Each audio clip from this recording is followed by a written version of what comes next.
जय श्री कृष्णा। आज हम सुनेंगे श्रीमद् भगवत कथा का 9वां अध्याय। उससे पहले सुनते हैं श्री कृष्ण और उनकी भक्त की कथा। एक लड़की थी जो कृष्ण जी की अनन्य भक्त थी। बचपन से ही कृष्ण भगवान का भजन करती थी, भक्ति करती थी। भक्ति करते करते बड़ी हो गई। भगवान की कृपा से उसका विवाह भी श्री धाम वृंदावन में किसी अच्छे घर में हो गया। विवाह होकर पहली बार वृंदावन गई, पर नई दुल्हन होने से कहीं जा न सकी और मायके चली गई। और वह दिन भी आया जब उसका पति उसे लेने उसके मायके आया। अपने पति के साथ फिर वृंदावन पहुंच गई। पहुंचते पहुंचते उसे शाम हो गई। पति वृंदावन में यमुना किनारे रुककर कहने लगा, देखो शाम का समय है, मैं यमुना जी में स्नान करके अभी आता हूँ। तुम इस पेड़ के नीचे बैठ जाओ और सामान की देखरेख करना, मैं थोड़े ही समय में आ जाऊँगा। यही सामने ही हूँ, कुछ लगे तो मुझे आवाज़ दे देना। इतना कहकर पति चला गया और वह लड़की बैठ गई। अब एक हाथ लंबा घूंघट निकाल रखा है, क्योंकि गांव है, ससुराल है, और वहीं बैठ गई। मन ही मन विचार करने लगी कि देखो ठाकुर जी की कितनी कृपा है। उन्हें मैंने बचपन से भजा और उनकी कृपा से मेरा विवाह भी श्री धाम वृंदावन में हो गया। मैं इतने वर्षों से ठाकुर जी को मानती हूँ, परंतु अब तक उनसे कोई रिश्ता नहीं जोड़ पाई। फिर सोचती है ठाकुर जी की उम्र क्या होगी, लगभग 16 वर्ष के होंगे। मेरे पति 20 वर्ष के हैं, उनसे थोड़े से छोटे हैं, इसीलिए मेरे पति के छोटे भाई की तरह हुए और मेरे देवर की तरह। तो आज से ठाकुर जी मेरे देवर हुए। अब तो ठाकुर जी से नया संबंध जोड़कर बड़ी प्रसन्न हुई और मन ही मन ठाकुर जी से कहने लगी, देखो ठाकुर जी, आज से मैं तुम्हारी भाभी और तुम मेरे देवर हो गए। अब वो समय आएगा जब तुम मुझे भाभी भाभी कहकर पुकारोगे। इतना सोच ही रही थी, 10-15 वर्ष का बालक आया और उस लड़की से बोला, भाभी भाभी।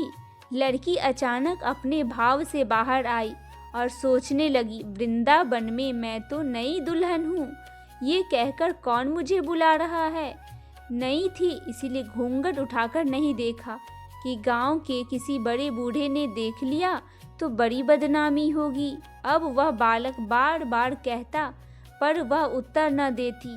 बालक पास आया और बोला, भाभी तनिक अपना चेहरा तो दिखा दो।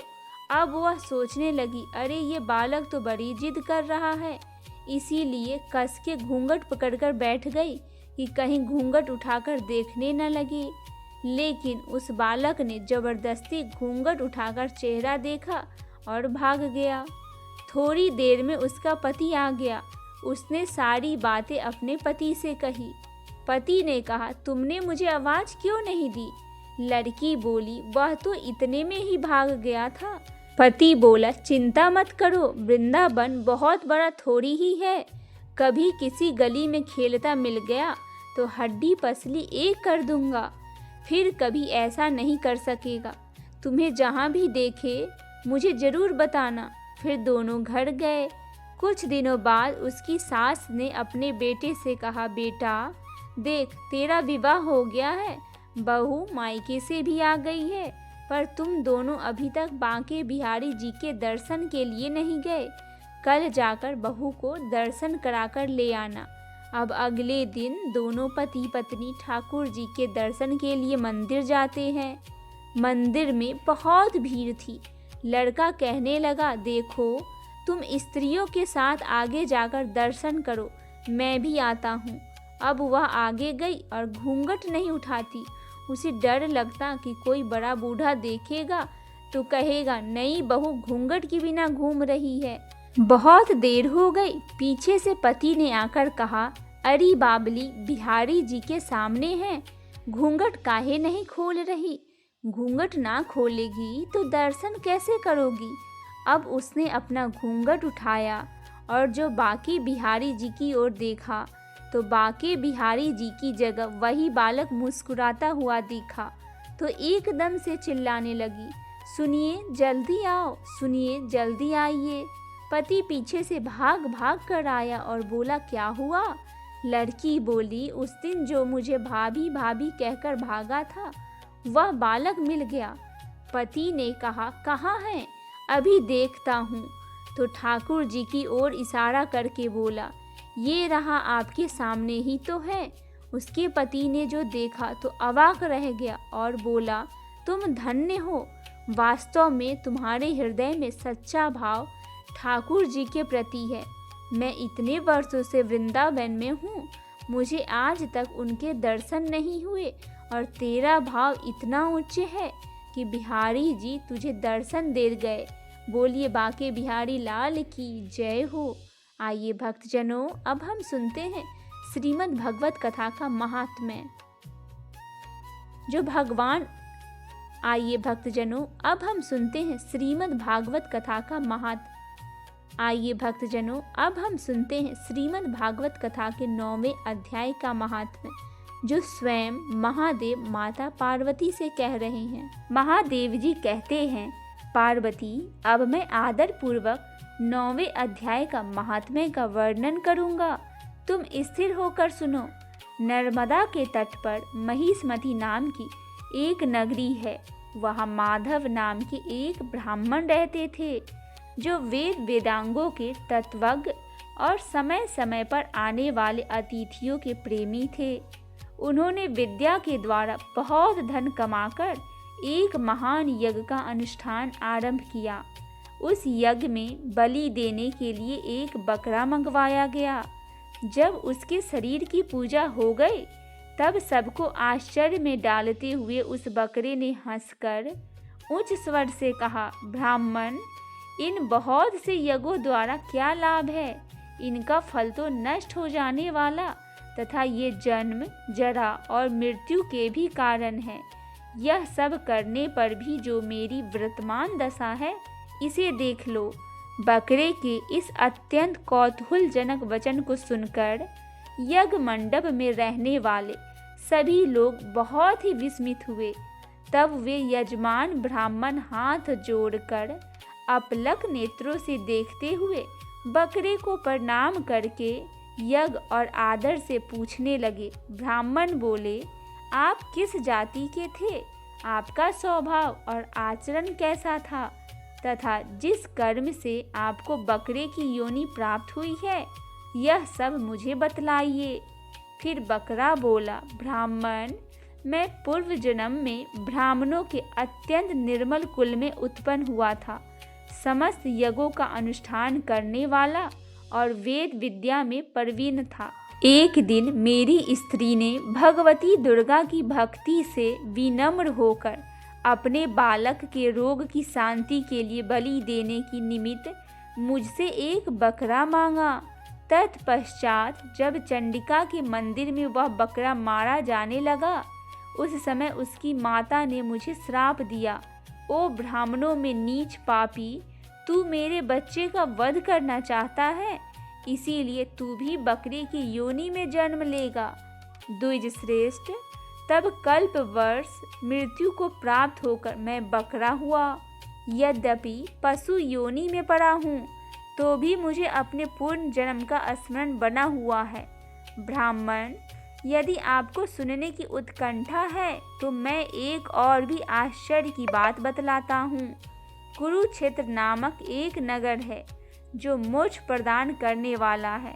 वहाँ चंद्र शर्मा नामक एक सूर्यवंशी राजा राज करते थे। एक समय जब सूर्य ग्रहण लगा था, राजा ने बड़ी श्रद्धा के साथ काल पुरुष को दान करने की तैयारी की। उन्होंने वेद वेदांगों की पारगामी एक विद्वान ब्राह्मण को बुलाया और पुरोहितों के साथ वे तीर्थ के पावन जल से स्नान करने को चले और 2 वस्त्र धारण किए। फिर पवित्र पर प्रसन्नचित होकर उन्होंने श्वेत चंदन लगाया और बगल में खड़े हुए पुरोहित का हाथ पकड़कर तत्कालोचित मनुष्यों से घिरे हुए अपने स्थान पर लौट आए। आने पर राजा ने यथोचित विधि से भक्ति पूर्वक ब्राह्मण को काल पुरुष का दान किया। तब काल पुरुष का हृदय चीरकर उसमें से एक पाप आत्मा चंडाल प्रकट हुआ। फिर थोड़ी देर के बाद निंदा भी चंडाली का रूप धारण करके काल पुरुष के शरीर से निकली और ब्राह्मण के पास आ गई। इस प्रकार चंडालों की वह जोड़ी आंखें लाल किए निकाली और ब्राह्मण के शरीर में हठात प्रवेश करने लगी। ब्राह्मण मन ही मन गीता के 9वें अध्याय का जाप करते थे और राजा चुपचाप यह सब कौतुक देखने लगे। ब्राह्मण के अंतःकरण में भगवान गोविंद शयन करते थे, वे उन्हीं का ध्यान करने लगे। ब्राह्मण ने जब गीता के 9वें अध्याय का जप करते हुए अपने आश्रयभूत भगवान का ध्यान किया, उस समय गीता के अक्षरों से प्रकट हुए विष्णु दूतों द्वारा पीड़ित होकर वे दोनों चंडाल भाग गए। उनका उद्योग निसफल हो गया। इस प्रकार इस घटना को प्रत्यक्ष देखकर राजा के नेत्र आश्चर्य से चकित हो उठे। उन्होंने ब्राह्मण से पूछा, हे विप्रवर, इस भयंकर आपत्ति को आपने कैसे पार किया? आप किस मंत्र का जप तथा किस देवता का स्मरण कर रहे थे? वह पुरुष तथा स्त्री कौन थी? वे दोनों कैसे उपस्थित हुए? फिर वे शांत कैसे हो गए? यह सब मुझे बतलाइए। ब्राह्मण ने कहा, राजन, चंडाल का रूप धारण करके भयंकर पाप ही प्रकट हुआ था तथा वह स्त्री निंदा की साक्षात मूर्ति थी। मैं इन दोनों को ऐसे ही समझता हूँ। उस समय मैं गीता के 9वें अध्याय के मंत्रों की माला का जपता था। उसी का महात्म्य है कि सारा संकट दूर हो गया। महीपते, मैं नित्य ही गीता के 9वें अध्याय का जप करता हूँ। उसी के प्रभाव से प्रतिग्रह जनित आपत्तियों के पार हो सका हूँ।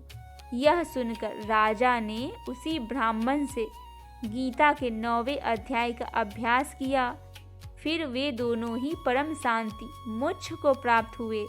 यह कथा सुनकर ब्राह्मण ने बकरे को बंधन से मुक्त कर दिया और गीता के 9वें अध्याय का अभ्यास से परम गति को प्राप्त हुआ। आइए भक्तजनों, अब हम सुनते हैं श्रीमद् भागवत कथा का 9वां अध्याय। भगवान ने कहा, हे अर्जुन, चूंकि तुम मुझसे कभी ईर्ष्या नहीं करते, इसीलिए मैं तुम्हें परम गुरु ज्ञान बतलाऊंगा, जिसे सुनकर तुम संसार के दुखों से मुक्त हो जाओगे। यह ज्ञान विद्याओं का राजा है, सभी रहस्यों में सबसे गुप्त है। यह शुद्धतम ज्ञान है और चूंकि यह आत्म साक्षात्कार द्वारा आत्मा को प्रत्यक्ष साक्षात्कार करता है, इसीलिए यह धर्म की पूर्णता है। यह शाश्वत है और इसका पालन आनंद पूर्वक किया जाता है। हे शत्रुओं पर विजय पाने वाले, जो लोग भक्ति मार्ग पर निष्ठावान नहीं है, वे मुझे प्राप्त नहीं कर सकते, अपितु इस भौतिक संसार में जन्म मरण को प्राप्त होते हैं। मेरे अव्यक्त रूप से यह संपूर्ण जगत व्याप्त है। सभी प्राणी मुझ में हैं, किंतु मैं उनमें नहीं हूँ। फिर भी जो कुछ भी रचा गया है वह मुझ में नहीं समाता। मेरे इस मायावी ऐश्वर्य को देखो। यद्यपि मैं समस्त जीवों का पालन करता हूँ और सर्वत्र व्याप्त रहता हूँ, फिर भी मैं सृष्टि का मूल स्रोत हूँ। जैसे सर्वत्र बहने वाले प्रचंड वायु सदैव आकाश में स्थित रहती है, उसी प्रकार जान लो कि सभी प्राणी मुझ में स्थित है। हे कुंती पुत्र, कल्प के अंत में प्रत्येक भौतिक जगत मेरी प्राकृतिक में प्रविष्ट हो जाता है और कल्प के आरंभ में मैं अपनी शक्ति से पुनः सृष्टि करता हूँ। संपूर्ण ब्रह्मांडीय व्यवस्था मेरे अधीन है। मेरी इच्छा से ही यह बार बार प्रकट होती है और अंत में मेरी इच्छा से इसका विनाश हो जाता है। हे धनंजय, ये सब कर्म मुझे बांध नहीं सकता। मैं तो सदा ही विरक्त तटस्थ भाव से बैठा हूँ। हे कुंती पुत्र, यह भौतिक प्राकृतिक मेरे निर्देशन में कार्य कर रही है और समस्त चर तथा अचर प्राणियों को उत्पन्न कर रही है। इसके शासन से यह जगत बार बार उत्पन्न और प्रलयित होता है। जब मैं मानव रूप में अवतरित होता हूँ तो मूर्ख लोग मेरा उपहास करते हैं। वे मेरे दिव्य स्वरूप और समस्त जगत पर मेरे परम प्रभुत्व को नहीं जानते। इस प्रकार मोहग्रस्त लोग आसुरी और नास्तिक विचारों की ओर आकर्षित होते हैं। इस मोहग्रस्त अवस्था में उनकी मुक्ति की आशा, उनके सकाम कर्म और उनकी ज्ञान संस्कार सब नष्ट हो जाते हैं। हे प्रथापुत्र, जो लोग मोहग्रस्त नहीं है वे महात्मा गण दिव्य प्रकृति में संरक्षण में हैं। वे भक्ति में पूर्णतः तत्पर रहते हैं, क्योंकि वे मुझे आदि एवं अच्छे भगवान के रूप में जानते हैं। ये महात्मा जन सदैव मेरी महिमा का गान करते हुए दृढ़ निश्चय के साथ प्रयत्न करते हुए मेरे चरणों में नतमस्तक होकर भक्ति पूर्वक मेरी पूजा करते हैं। अन्य लोग जो ज्ञान के अनुशीलन में लगे रहते हैं, परमेश्वर की पूजा अद्वितीय, अनेक तथा विश्व रूप में करते हैं, लेकिन मैं ही अनुष्ठान हूँ, मैं ही यज्ञ हूँ, मैं ही पितरों को अर्पित किए जाने वाला तर्पण हूँ, मैं ही औषधि हूँ, मैं ही दिव्य मंत्र हूँ, मैं ही मक्खन हूँ, अग्नि हूँ और मैं ही हवन हूँ। मैं इस जगत का पिता, माता, आधार और पितामह हूँ। मैं ज्ञान का विषय पवित्र करने वाला और ओम अक्षर हूँ। मैं ऋग, साम और यजुर्वेद भी हूँ। मैं ही लक्ष्य, पालनकर्ता, स्वामी, साक्षी, धाम, शरण स्थल और परम प्रिय मित्र हूँ। मैं ही सृष्टि और प्रलय, सबका आधार, विश्राम स्थान और सनातन बीज हूँ। हे अर्जुन, मैं ताप, वर्षा, अनावृष्टि का नियंत्रण करता हूँ। मैं अमरता हूँ और साक्षात मृत्यु भी हूँ। संत और असत दोनों मुझ में ही है। जो लोग वेदों का अध्ययन करते हैं और सोम रस का पान करते हैं, वे स्वर्ग लोक की प्राप्ति की इच्छा रखते हुए अप्रत्यक्ष रूप से मेरी पूजा करते हैं। वे इंद्र लोक में जन्म लेते हैं, जहाँ उन्हें ईश्वरीय सुखों का भोग मिलता है। इस प्रकार दिव्य इंद्रिय सुख भोगने के बाद वे पुनः इस नश्वर लोक में लौट आते हैं। इस प्रकार वैदिक सिद्धांतों के माध्यम से उन्हें केवल क्षणिक सुख ही प्राप्त होता है, परंतु जो लोग भक्ति पूर्वक मेरी पूजा करते हैं, मेरे दिव्य स्वरूप का ध्यान करते हैं, मैं उनकी वह सब कुछ ले आता हूँ जो उनके पास नहीं है, और वह सब कुछ जो उनके पास है उसकी रक्षा करता हूँ। हे कुंती पुत्र, मनुष्य अन्य देवताओं को जो भी बलि देता है वह वास्तव में मेरे लिए ही है, किंतु वह बिना समझे ही दी जाती है। मैं ही एकमात्र भोक्ता और यज्ञ का एकमात्र पात्र हूँ। जो लोग मेरे वास्तविक दिव्य स्वरूप को नहीं पहचानते वे नीचे गिर जाते हैं। जो लोग देवताओं की पूजा करते हैं वे देवताओं के बीच जन्म लेंगे। जो लोग भूत प्रेतों की पूजा करते हैं वे ऐसे प्राणियों के बीच जन्म लेंगे। जो लोग पितरों की पूजा करते हैं वे पितरों के पास जाते हैं, और जो लोग मेरी पूजा करते हैं वे मेरे साथ रहेंगे। यदि कोई मुझे प्रेम और भक्ति पूर्वक एक पत्ता और एक फूल, एक फल और एक जल अर्पित करता है तो मैं उसे स्वीकार कर लेता हूँ। हे कुंती पुत्र, तुम जो कुछ भी करते हो, जो कुछ भी खाते हो, जो कुछ भी अर्पण करते हो और दान करते हो तथा जो भी तपस्या करते हो, वह सब मुझे पहले अर्पण करके करो।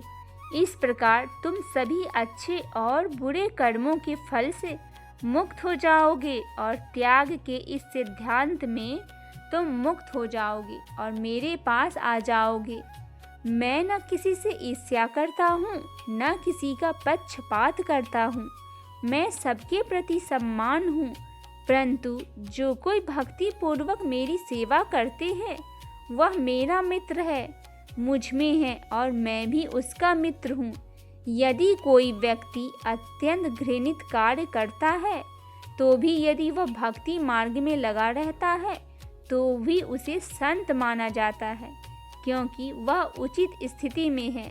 यह भगवत गीता का 9वां अध्याय सबसे गोपनीय ज्ञान, बहुत ही महत्वपूर्ण और सुंदर अंश है।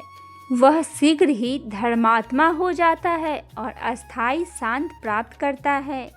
हे कुंती पुत्र, यह स्पष्ट रूप से कहो कि मेरा भक्त कभी नष्ट नहीं होता। हे प्रथापुत्र, जो लोग मेरी शरण में आते हैं वे चाहे निम्न जन्म के हो, स्त्रियां, वैश्य तथा शूद्र हो, वे परम गति को प्राप्त होते हैं। तो फिर वे ब्राह्मण, धर्मात्मा, भक्त और साधु, राजा कितने महान हैं, जो इस क्षणिक दुखमय संसार में मेरी प्रेम पूर्वक पूजा करते हैं। अपने मन को सदैव मेरा चिंतन करते रहो, मुझे प्रणाम करो, मेरी पूजा करो। मुझ में पूर्णता लीन होकर तुम निश्चय ही मेरे पास आओगे। इस प्रकार श्रीमद् भगवत कथा का 9वां अध्याय यहीं पे समाप्त होता है। आशा करती हूँ मेरी यह प्रस्तुति आपको पसंद आई होगी। पसंद आए तो चैनल को सब्सक्राइब, वीडियो को लाइक और शेयर अवश्य करें। और अगर अभी तक आपने श्रीमद् भगवत कथा का पिछला अध्याय नहीं सुना है तो चैनल पे जाके श्रीमद् भगवत कथा का संपूर्ण अध्याय अवश्य सुने। जय श्री कृष्ण।